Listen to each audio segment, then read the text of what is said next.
I wore my old Roots jacket that morning. The navy one with the frayed cuffs that my daughter had been trying to throw out for 3 years. I wore it on purpose. That was the morning everything changed. Or maybe it was the morning I finally let it. I should back up a bit. My name is Edward Bryce. I'm 63 years old. I live in a two-bedroom bungalow on the edge of Barrie, Ontario, about 90 minutes north of Toronto, depending on the 400. The house is small. The yard is reasonable. There's a birch tree out front that I planted the spring after my wife passed, and every year it gets a little taller and I think about her a little less painfully. That's the most honest way I can say it. I worked for 31 years as a structural engineer. Not the glamorous kind, not designing concert halls or bridges that make the news. I did municipal work. Drainage systems, retaining walls, load assessments for old buildings that the city needed someone to look at quietly before deciding what to do with them. It was good work, steady work. The kind of work that nobody notices until something goes wrong, and in 31 years nothing went wrong. I retired at 61, not because I had to, because I could, and because I'd been watching colleagues burn out at 55, and I decided a long time ago that wasn't going to be me. My son Thomas is 34. He works in commercial real estate in Mississauga. He's good at it. He has the kind of confidence that I never had at his age, the kind that fills a room before he does. His wife Petra is 32.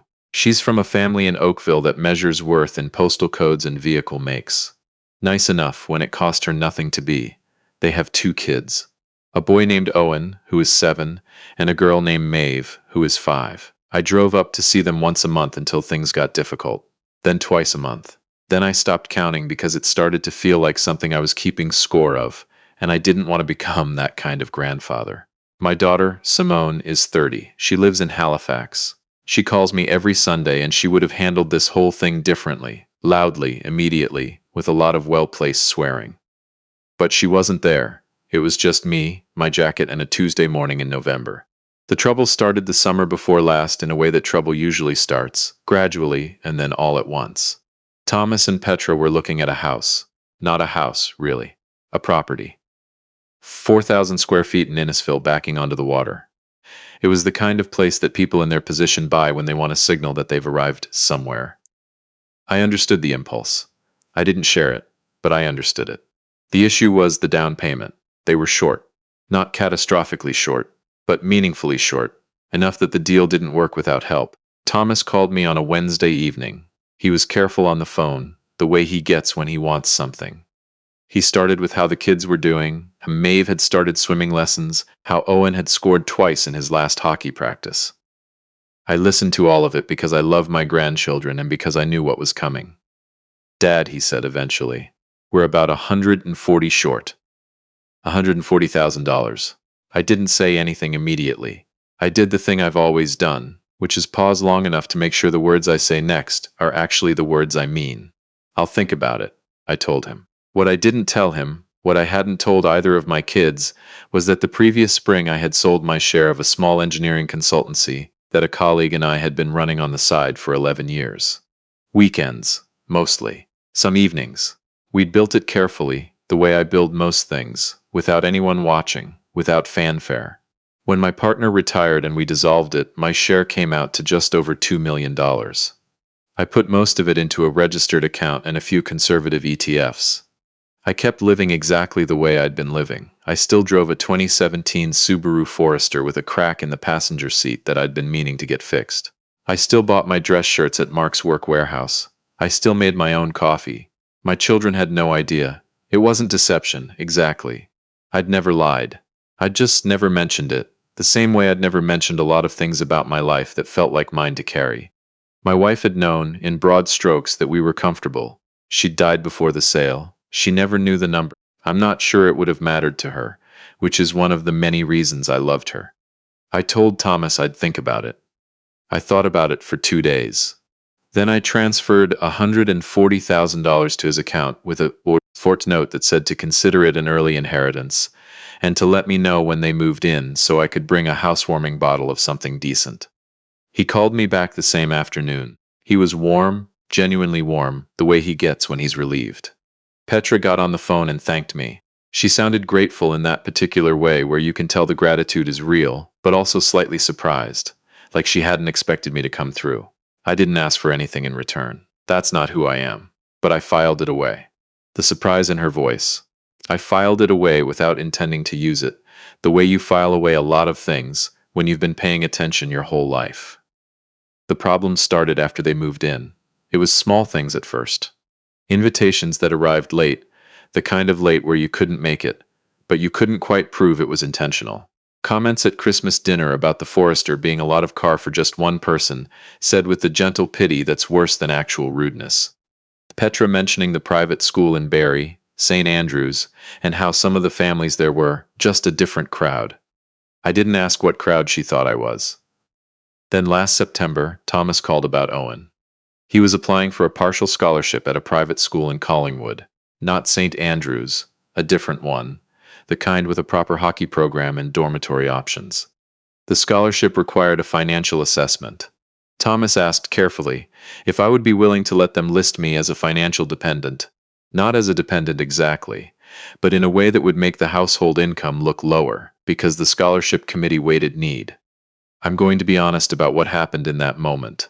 There was a long pause on my end, and in that pause I heard myself ask a question I hadn't planned. Thomas, I said, do you know what I have? He hesitated. I mean, I know you were comfortable. You've always been careful. Okay, I said. I didn't say anything else. I told him I'd think about the scholarship question. He said he appreciated it. We hung up, and I sat at my kitchen table with my coffee and looked out at the birch tree and thought about what it means when your own son doesn't know what you have, and what it means when he asks you to help him look poorer than he is. I didn't help with the scholarship. I didn't explain why, not right then. I just said it didn't feel right to me, and Thomas accepted that with a kind of tightness in his voice that told me Petra had been expecting a different answer. Things got cooler after that. November visits became shorter. Owen's birthday in December was the first one I'd been to in years where I felt like a guest. Petra was polite the way people are polite when they've decided something about you and are just waiting to say it out loud. She didn't wait long. The conversation happened on a Sunday in late January. I'd driven down for the afternoon, and we were in their kitchen after lunch. The kids were in the basement watching something. Thomas had stepped out to take a work call, which I later wondered about. Petra leaned against the counter, with her arms crossed, and said, I want to ask you something directly. I told her to go ahead. I think we need to talk about your role in the kids' future, she said. Thomas and I have been thinking about this for a while. Owen is at an age where these decisions matter. The school, the programs, the people he's around, it all shapes who he becomes. And I think, she paused, chose her next words. I think you could do more. I looked at her. What kind of more are you thinking about? She mentioned a figure, not a loan. A regular contribution, monthly, to what she called a family development fund. The number was $4,000 a month. She said it with the confidence of someone who has rehearsed the conversation and expects a certain kind of person on the other side of it. I put my mug down. I'm on a fixed income, I said. You know that. And I watched her face do something I hadn't seen it do before. She looked at me the way you look at someone who has just confirmed what you already believed. A kind of satisfied disappointment. Right, she said. I know. I just thought, maybe there was more to your situation than we realized. There isn't, I said, and I stood up, said goodbye to the kids, and drove home on the 400 in the dark with the heat turned up and a strange feeling in my chest that took me until Barrie to identify. It wasn't anger. It was something closer to clarity. She had tested me. I had failed, on purpose, and she didn't know the difference yet. I called my accountant the next morning. A woman I've worked with for over a decade out of an office in Barrie that still has a fax machine and a waiting room that smells like old carpet. I trust her the way I trust a few people in my life, completely, and with reason. I told her I needed to understand something. I told her that my son and his wife had made a request of me that I was uncomfortable with.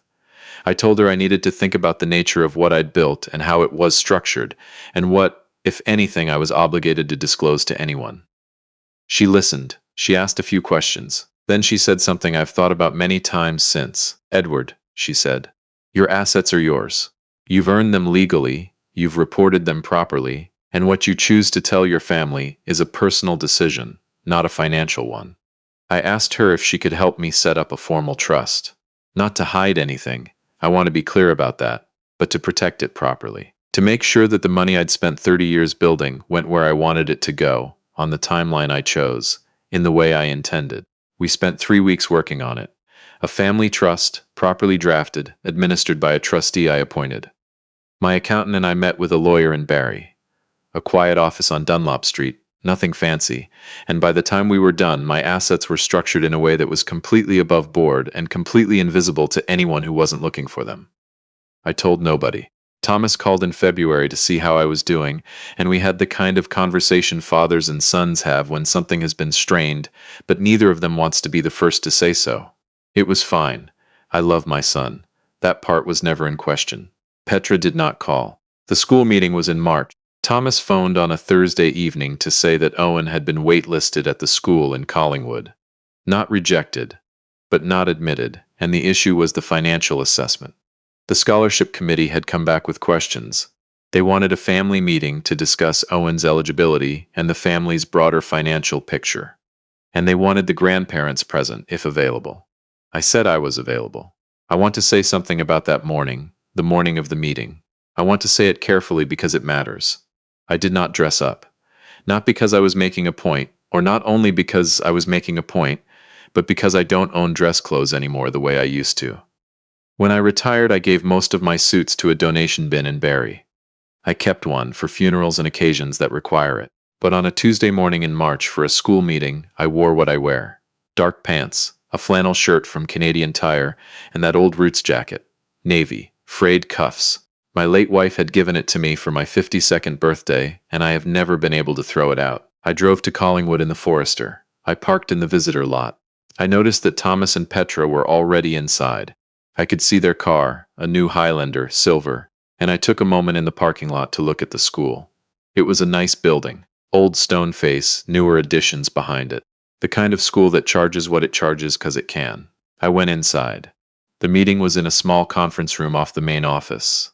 There was a woman from the admissions committee, a man I understood to be the director of financial aid, and a third person whose role I never quite established. Thomas was there. Petra was there. Petra looked at my jacket when I walked in. It was a brief look, the kind you're not supposed to see but always do. She looked at the frayed cuffs. She looked at my boots. I wear insulated Baffins in March in Ontario, because that is the sensible choice, and then she looked away. Thomas stood up and shook my hand. He looked a little pale. We sat down. The woman from admissions introduced herself. Her name was Helene Forsyth. She said it twice, and explained the purpose of the meeting. Owen was a strong candidate, academically and in hockey. The question was the financial assessment, specifically as it related to the extended family's capacity to contribute to tuition beyond the scholarship amount. She turned to me. "Mr. Bryce," she said, "thank you for coming. Can I ask, for the purposes of our assessment, whether you're currently in a position to provide financial support to your grandson's education?" The room was quiet. I was aware of Petra across the table watching. I was aware of Thomas, who had gone very still. I was aware of the frayed cuff on my left sleeve, which had chosen this moment to be visible. I said, "Can I ask what information you currently have about my situation?" Helene Forsyth glanced at the papers in front of her. "We have a general income declaration from the family.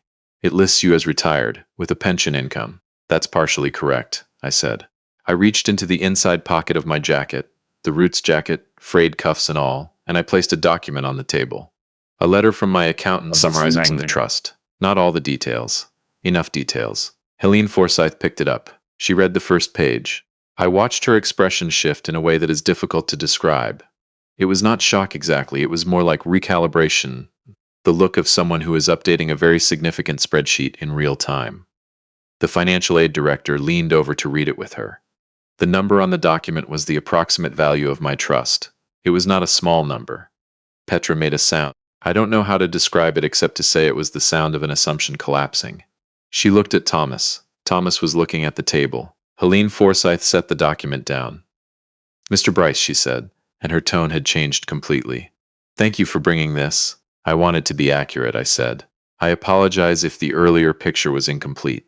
I looked at Petra when I said that. I kept my voice even. I meant every word. There was a break in the meeting. They asked us to wait in the hall. Thomas and I stood near a window that looked out onto a hockey rink that was still partly frozen. The Collingwood hills were behind it, still carrying some snow. It was quiet in the hall. A few students walked past in the school's navy blazers. Nobody looked at us. "Dad," Thomas said, I know, I said. He was quiet for a moment. Why didn't you tell me? This is the question I had been thinking about for a long time. I had the answer ready, and it was honest. Because I said, I needed to know what you'd think of me when you thought I had nothing. He looked at me. He's my son. I know his face the way I know the drive up the 400. Every part of it, every shift in it. He looked at me and I watched him understand something. I don't know exactly what he understood. I know it changed him. She didn't know I asked you that, he said. About the school, the scholarship. That was me, I know, I said. I know the difference. We stood there for a while longer. The Collingwood Hills, the half-frozen rink. One of the navy-blazered students dropped a book in the hallway and picked it up quickly and kept walking, embarrassed in the way that only teenagers can be embarrassed. I put my hand on my son's shoulder, briefly. He put his hand over mine. They called us back in. Helene Forsyth and the financial aid director had, it appeared, had a productive conversation in the break. Owen's application was being reconsidered, not as a scholarship candidate in the financial needs stream, but as a full-pay student with a merit-based funding offset. A different program, she explained, that they thought he was an excellent candidate for, based on his academic record and hockey assessment. The tuition at that level would be approximately $38,000 a year. They looked at me when they said it. Not unkindly. I told them that sounded fine. Petra said nothing for the rest of the meeting. She was full flight to Helene Forsyth. She signed where she needed to sign. When we walked out into the parking lot, the March air was sharp and the sky was the flat gray of a Canadian winter that's almost done but not quite. She stopped on the steps. I owe you an apology, she said. She wasn't looking at me when she said it. She was looking at the parking lot. I thought about a lot of things. I thought about that Sunday in her kitchen. The figures she'd named. The way her face had looked when I said I was on a fixed income and she'd believed me. I thought about my daughter in Halifax who was going to find this whole story extremely satisfying. I thought about my wife, who would have handled this with a grace I don't fully possess. You don't have to apologize for not knowing what I hadn't told you, I said. She looked at me then. But, I said, I think you know that what you were measuring wasn't the money. She held my gaze for a second. Then she nodded. Once. I don't know what that means for us going forward. I'm not the kind of person who wraps things up neatly and declares them resolved. We'll see each other at Easter. We'll see each other at Owen's games when he starts at that school in September, in the navy blazer, with his hockey bag, and the particular confidence of a kid who doesn't yet know how lucky he is. I'll bring good seats and bad coffee from the Tim Hortons off the highway, and I'll cheer too loud and I won't care who hears me. That's enough for now. I drove home on the 400 in the early afternoon. The traffic was light going north. The hills were brown and gray and white in patches, and the sky was doing that thing it does in March in Ontario, where the light is almost spring, but not yet.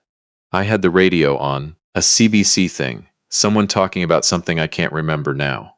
I wasn't listening closely. I was thinking about the jacket. My wife bought it at a Roots outlet in Barrie, the one that used to be on Bayfield before they moved it. I was with her. I told her I didn't need a new jacket, and she said that she hadn't asked if I needed it. She'd asked if I wanted it, and those were different questions. I wore it home from the store.